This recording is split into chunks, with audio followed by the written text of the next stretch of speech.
সখী, তুমি কি ভেবেছ যে তুমি ভেঙে পড়ছো? হ্যাঁ মাধব, ভেঙেই তো পড়ছি। যতই চেষ্টা করি স্থির থাকতে পারছি কই। কিন্তু তুমি এটা ভুলে যাচ্ছ যে তোমার ভেতরে আমি আছি। সেখানে হেরে যাওয়া অসম্ভব। তাই তুমি নিজের উপর বিশ্বাস রাখো, কারণ তোমার শক্তি আমি হব। বুঝেছি মাধব, আমি কথা দিচ্ছি, আমি সাহস রাখবো। এইভাবে ভেঙে পড়লে চলবে সখী? ওঠো, নিজের কাজে মন দাও, অত্যন্ত সততা আর নিষ্ঠার সাথে নিজের কর্ম করো। কিন্তু যারা আমায় ভেঙে দিল, যারা আমার আজকের এই পরিস্থিতির জন্য দায়ী, তাদের তুমি তো অন্তর্যামী মাধব, তোমায় আর নতুন করে কি বলবো।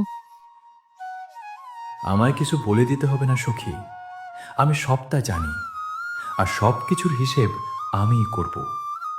মনে রেখো, যতক্ষণ তুমি সৎ থাকবে তোমার পাশে আমি থাকব।